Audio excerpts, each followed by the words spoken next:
Hello tout le monde, j'espère que vous allez bien. Alors aujourd'hui on se retrouve dans une vidéo où je vais vous présenter 5 races pour débutants.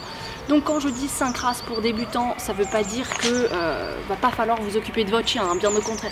C'est juste que pour les personnes qui ont un petit peu peur, qui savent pas trop comment s'y prendre, qui ont peur de rater et qui n'ont pas envie de créer des chiens sauvages, il y a certaines races qui vont être plus dociles, qui vont être d'un naturel plus calme, plus joueur, plus tendre. Et à la limite, quand on a vraiment envie d'avoir un chien mais qu'on a peur de mal faire les choses, ce qui est une bonne chose, hein, c'est pas une marque de faiblesse ou quoi que ce soit d'avoir peur de mal faire les choses. Au contraire, moi je trouve que c'est une preuve d'intelligence plutôt que de se dire non mais moi je suis trop une bête, de toute façon mon chien je vais le dresser hyper bien dès le départ, et de commencer par exemple avec un chien loup de Tsarlos et au final avoir quelque chose de complètement incontrôlable, ingérable, et voilà. Donc c'est bien. Oui, oui, oui. C'est que tu m'empêches de filmer là quand même. Donc je le répète, dans tous les cas, peu importe la race que vous preniez, il faut être exigeant au niveau de l'éducation du chiot pour justement avoir un chien une fois à l'âge adulte qui soit... mais ces travaux, je vous jure... J'espère qu'on n'entend rien avec mon micro, hein, mais là c'est encore pire que d'habitude, sauf que... Vous voyez bien le temps en ce moment, du soleil il n'y en a pas beaucoup, donc forcément les jours où il fait beau, je vais en profiter pour filmer, et voilà, donc génial. Mais donc bref, je disais qu'un chien, peu importe sa race, peu importe sa taille, il faut l'éduquer correctement et il faut être ferme lors de l'éducation, c'est-à-dire ne pas... je sais pas, si vous demandez assis à votre chien, c'est assis tout de suite, c'est pas faut le dire 15 fois pour qu'il obtempère, parce que sinon vous allez commencer à créer un chien qui va devoir recevoir plusieurs fois l'ordre en question pour faire l'action, et c'est comme un enfant un peu, hein. Quand vous commencez à être moyennement sûr de vous au niveau de l'éducation, l'enfant il en profite, le chien il va en profiter, et c'est là que vous allez perdre le contrôle. Et donc bien sûr, même si je vais vous donner 5 races qui pour moi me semblent être des races plutôt adéquates pour des personnes qui veulent avoir un premier chien mais qui savent pas trop comment s'y faire ou qui n'ont pas trop envie de se prendre la tête sur l'éducation, sur tout ça, chaque chien a sa propre personnalité, donc il a son propre caractère. Donc c'est pas... allez, spoiler alerte, attention, première place, je mets le labrador. Donc c'est pas parce que vous prenez un labrador qu'il sera forcément ultra calme, ultra gentil, ultra docile. Chacun a vraiment sa personnalité, et un labrador méchant, alors personnellement je n'en connais pas, mais ça doit bien exister. Ça vient aussi beaucoup de l'éducation du propriétaire en fait, hein. Si on a un propriétaire qui est méchant avec l'animal, forcément que l'animal va devenir méchant en retour. Donc voilà, mais ça reste 5 races qui globalement vous pouvez y aller les yeux fermés et vous n'aurez pas de problème, encore une fois à la condition que vous vous occupiez de votre chien. Donc éventuellement cette vidéo pourra amener à un tome 2, parce que là je vous donne les 5 premières, mais il y en a plein d'autres en fait, enfin je pourrais vous... Je sais pas trop, faut que je réfléchisse un petit peu à tout ça, mais je pense qu'il y a moyen de faire un petit listing un peu plus complet,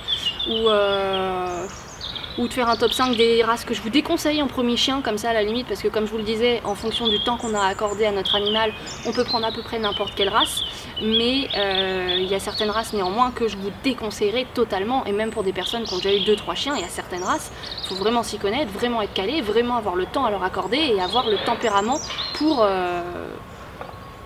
être un peu le, entre guillemets, le chef de ces chiens là quoi. Donc en numéro 5, ce que je vous conseille c'est le Canet Corso. Donc je vous mettrai des petites photos à chaque fois, hein, de chaque race, hein, bien entendu.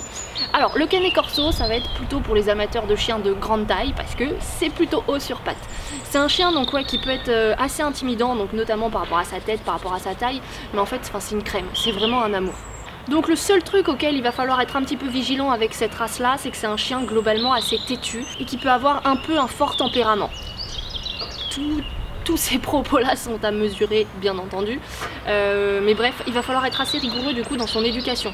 Mais quand je dis rigoureux dans son éducation, c'est rigoureux pour les ordres de base, et ce sera pareil pour tous les autres chiens d'ailleurs, hein. C'est assis, couché, pas bouger, au panier, la marche au pied, les petits trucs vraiment de base. Apprendre à son chien de faire des pirouettes contre le mur, de passer entre vos jambes et de faire un 8 après, ça on n'en a rien à faire. Si ça vous amuse de faire ça, très bien, ça consolidera votre relation avec votre chien, mais tout le monde déjà n'a pas le temps pour apprendre tout ça à son chien, tout le monde n'a pas l'envie d'apprendre ça à son chien, tout le monde n'y voit pas l'intérêt, et bref, voilà, quand on dit une éducation bien faite, c'est les ordres de base, c'est les principes de base en mode mon chien ne saute pas sur n'importe qui, c'est juste ça. T'as mal à ta patte, Liscounette? Oh mon bébé, mon oui t'as mal, mon bébé d'amour. Et bref, le Canet Corso c'est également un excellent gardien de maison. Quatrième chien de mon top, pour moi c'est le cavalier King Charles. Donc le cavalier King Charles, lui, il est beaucoup plus petit. C'est un chien qui est extrêmement positif en fait. Il va être joueur, il va adorer les enfants, il va être doux. Ouais, voilà. Positif, je crois que c'est le mot qui le définit le mieux. Et c'est un chien qui est très facile à éduquer. D'ailleurs pour l'éducation, moi je vous conseille la technique du clicker. C'est ce que j'ai fait avec Liska, c'est ce que je conseille à absolument tout le monde. Même si vous avez un chien qui est déjà grand. Forcément que si vous commencez à éduquer votre chiot avec la technique du clicker, il va être plus à même de comprendre le fonctionnement, ça va aller plus vite, etc. Mais vous pouvez très bien commencer sur un chien adulte. Et donc pour le clicker, j'ai fait une vidéo, je vous la mettrai en barre d'infos, comme ça si vous voulez voir à quoi ça correspond et sur quoi se base cette technique d'éducation, et ben hop, vous aurez la vidéo. Et donc après le cavalier King Charles, ça va être vraiment un chien qui va éviter tous les conflits. S'il y a deux chiens qui sont en train de se bagarrer à côté de lui, vous pouvez être sûr que le mec il part dans le sens opposé. Vraiment c'est pas son truc, c'est un chien voilà, qui est vraiment positif et dès qu'il y a du négatif il a pas envie d'être là-dedans, il a pas envie d'être dans le conflit. Donc voilà, à contrario, bah du coup c'est un peu un pot de colle quand même. Donc à prendre en considération. Troisième chien de mon top, pour moi c'est le bichon. Donc le bichon c'est un chien, son principal qualificatif ça va être la douceur. C'est un chien vraiment adorable. Si vous avez peur si vous avez peur au niveau éducation, c'est un chien qui va vous permettre de prendre votre temps pour trouver vos marques en tant que propriétaire. Son seul défaut je dirais que c'est ses poils. Il a besoin d'un entretien vraiment régulier, donc soit prévoir un budget toiletteur parce qu'il va falloir l'emmener vraiment régulièrement, soit si vous avez du temps et que vous aimez le faire, et ben vous en occupez vous-même, prendre des petits produits, forcément ça vous coûtera moins cher de le faire vous-même et ça peut également aussi augmenter la relation que vous allez avoir avec votre chien, mais ça prend du temps. Donc voilà, c'est le seul petit point négatif je dirais de ce chien là, et après c'est un chien qui demande beaucoup d'amour. Deuxième chien de la liste, pour moi c'est le Golden Retriever. Donc le Golden Retriever, je vais pas m'étaler sur sa composition là maintenant tout de suite parce que, comme je vous l'ai dit en début de vidéo, pour moi le top 1 c'est le Labrador et en fait le Golden et le Labrador se ressemblent énormément, si ce n'est qu'ils n'ont pas les poils de la même taille et que je mets vraiment des gros guillemets parce que la différence elle est vraiment minime, mais on va dire que le Golden il est peut-être un peu plus joueur, un peu plus dynamique, surtout sur ses premières années par rapport au Labrador. Le Labrador très vite il va devenir posé, calme, voilà, alors qu'un Golden il va falloir qu'il attende bien ses 3-4 ans avant de commencer à se poser. Mais encore une fois, il y a du cas par cas, je suis sûre qu'il y aura certaines personnes d'entre vous qui ont des Labradors qui sont complètement dingues. Je sais pas, tiens ça me rappelle d'ailleurs le livre Marley et moi. Je sais pas si vous l'avez lu, il y a un film aussi qui est sorti là-dessus.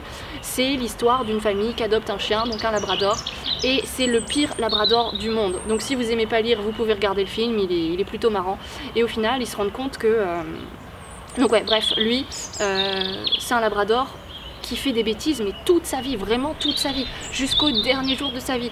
Et je vais pas vous raconter l'histoire, mais c'est assez rigolo, il fait plein de bêtises et voilà.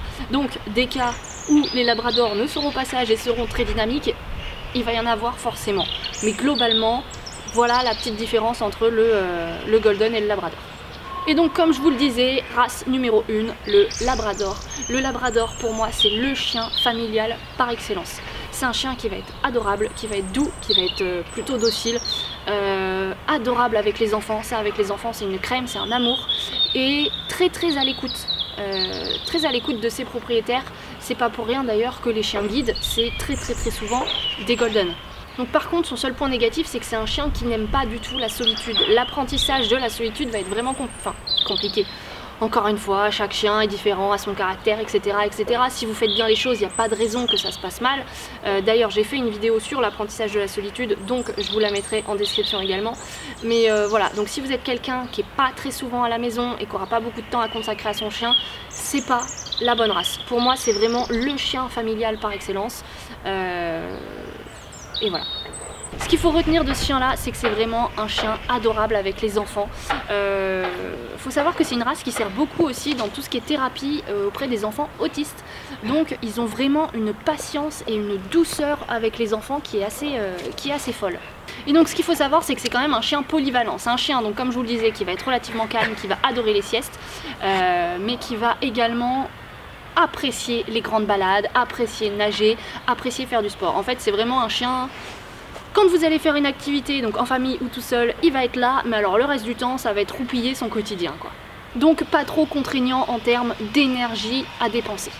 Donc voilà, c'est tout pour cette vidéo, j'espère qu'elle vous aura plu. C'était les 5 races qui pour moi me semblaient les plus adéquates si vous voulez commencer à avoir, enfin si vous voulez avoir votre premier chien et que vous savez pas trop, vous savez pas trop forcément comment y faire, vous n'avez pas envie de vous planter, et de deux, vous avez la flemme de passer 150 heures sur l'éducation de votre chien, vous avez envie d'un petit chien plutôt gentil, plutôt simple à éduquer.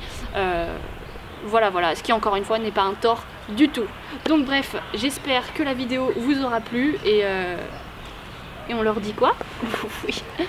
On vous dit à bientôt dans une prochaine vidéo. Bye!